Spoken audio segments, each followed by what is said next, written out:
Hello hello hello, आपका स्वागत है आपके अपने YouTube चैनल जिसका नाम है भावेश सेज। भारत माता की जय। भावेश गुजराती का प्रणाम स्वीकार करें। मारियो पूजो के लिखे इंग्लिश उपन्यास द गॉडफादर में एक डायलॉग है, revenge is a dish that tests best when it is cold. अर्थात बदला एक ऐसा व्यंजन है जो सबसे स्वादिष्ट तभी लगता है जब उसे ठंडा करके परोसा जाए। ये डायलॉग पूरी तरह से ऊधम सिंह जी की जिंदगी पर लागू होता है, जिन्होंने वर्ष 1919 में हुए जलियांवाला बाग हत्याकांड का बदला लेने के लिए पूरे के पूरे 21 वर्षों का लंबा इंतजार किया। तो आज के इस वीडियो में हम सुनाने जा रहे हैं कहानी सरदार ऊधम सिंह की, जिन्होंने अपने जीवन के 21 साल लगाकर जलियांवाला बाग नरसंहार का बदला लिया। तो शुरू करते हैं शुरू से। मित्रों, बात है वर्ष 1919 की।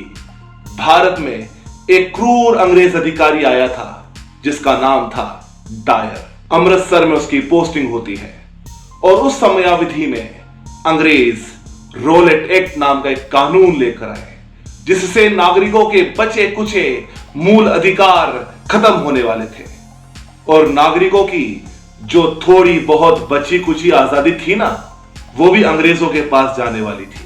इस रोलेट एक्ट का विरोध करने के लिए 13 अप्रैल 1919 को अमृतसर के जलियांवाला बाग में एक विशाल सभा आयोजित की गई, जिसमें तकरीबन 25,000 लोग शामिल हुए। उस विशाल सभा में डायर ने अंधाधुंध गोलियां चलवाई थी। अगर आप में से किसी ने पुलिस या सेना में नौकरी की हो तो आप अंदाजा लगा सकते हैं। 15 मिनट के अंदर 1650 राउंड गोलियां चलवाई थी डायर ने और लगभग 3000 भारतीय वही तड़प तड़प कर मर गए थे। आप में से किसी ने अगर जलियांवाला बाग देखा है तो अंदर जाने और बाहर आने का सिर्फ एक ही दरवाजा है, वो भी 4 दीवार से घिरा हुआ, और वो दरवाजा मुश्किल से 4-5 फुट ही चौड़ा है। उस दरवाजे के बाहर डायर ने तोप लगवा दी ताकि कोई भी निकलकर बाहर ना आ पाए। और हां, एक बात और, जलियांवाला बाग के भीतर 2 कुएं हैं जिनको अंधा कुआं के नाम से जाना जाता है। 1650 राउंड गोलियां जब चलाई गई तो जो लोग गोलियों के शिकार हुए वो तो वही समाप्त हो गए, और जो लोग बच गए उन्होंने अपनी जान बचाने के लिए कुएं में छलांग लगा दी और कुआं लाशों से भर गया। ऊधम सिंह उस हत्याकांड के वक्त जलियांवाला बाग में ही मौजूद थे और उन्होंने सब कुछ अपनी आंखों से होते हुए देखा था। तकरीबन 15 मिनट तक मौत का खूनी खेल खेलने के बाद हंसते हुए डायर वहां से चला गया और जाते हुए अमृतसर की सड़कों पर उसे जो भी लोग मिले उन्हें गोली मारकर तोप से बांधकर घसीटता हुआ चला गया। इसके लिए अंग्रेजी संसद ने उसको इनाम दिया था, उसका प्रमोशन कर दिया था और उसे भारत से लंदन भेज दिया था और बड़े ओहदे पर। और फिर वहां की खून से सनी मिट्टी को अपनी मुट्ठी में भरकर ऊधम सिंह ने संकल्प लिया कि जिस प्रकार से इस डायर ने मेरे देशवासियों को इतनी क्रूरता से मारा है, मैं इस डायर को जिंदा नहीं छोड़ूंगा और यही मेरे जीवन का आखिरी संकल्प है। आपकी जानकारी के लिए एक बात बता दूं, ऊधम सिंह जी बहुत गरीब थे। बचपन में ही मां बाप का साया सर से उठ चुका था। अनाथ आश्रम में वे पलकर बड़े हुए थे और हाल ही में बड़े भाई की भी मृत्यु हो गई थी किसी बीमारी की वजह से। आर्थिक हालत इतने अच्छे नहीं थे और संकल्प ले लिया था डायर को मारने का। ऊधम सिंह जी ने योजना बनाई लंदन जाने की, पर उसके लिए पैसे नहीं थे। उन्होंने सोचा कि मैं किसी के आगे हाथ फैलाऊं, इससे अच्छा तो खुद ही मेहनत मजदूरी करूं। फिर उन्होंने कारपेंटर यानी लकड़ी का काम किया और कुछ पैसे कमाकर अमेरिका गए और फिर अमेरिका से लंदन गए। लंदन में जाकर फिर किसी होटल में नौकरी कर ली पानी पिलाने की, ताकि कुछ पैसा और इकट्ठा हो जाए और उससे बंदूक खरीदी जा सके। और ये सब काम करते हुए सरदार ऊधम सिंह जी को 21 साल लग गए।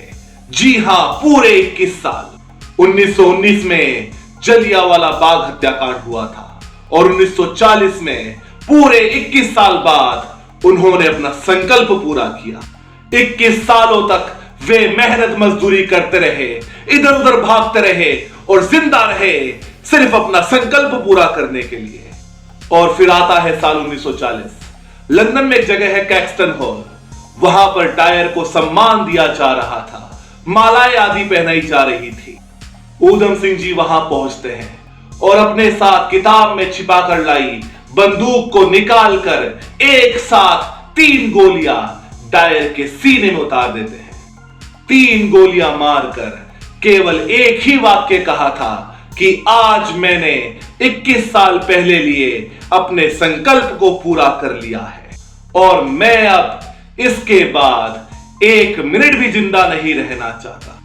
तो जब उन्होंने बंदूक अंग्रेज अधिकारी को सौंपी तो अंग्रेज अधिकारी के हाथ कांप रहे थे। उसे लग रहा था कि कहीं ये मुझे भी ना मार दे। तो ऊधम सिंह जी ने कहा कि घबराओ मत, मेरी तुमसे कोई दुश्मनी नहीं है। मेरी दुश्मनी तो डायर से थी जिसने मेरे देश के 3000 बेकसूर लोगों को तड़पा तड़पा कर मारा था। तो मित्रों, हमारे क्रांतिकारियों के इतने ऊंचे आदर्श थे कि जो संकल्प लिया उसकी पूर्ति के लिए पूरा जीवन लगा देना। उसके लिए फिर भले ही 10 साल लगे, 15 साल लगे, 20 साल लगे या फिर 21 साल। ये प्रेरणा हम सभी को सरदार ऊधम सिंह जी के जीवन से लेने की आवश्यकता है। मां भारती के इस महान वीर सपूत को कोटि कोटि नमन। तो आज के इस वीडियो में इतना ही। अगर आपको आज का ये वीडियो अच्छा लगा हो तो लाइक, शेयर व सब्सक्राइब करना मत भूलिएगा। और हां, कमेंट बॉक्स में जरूर लिखिएगा भारत माता की जय, वंदे मातरम, इंकलाब जिंदाबाद।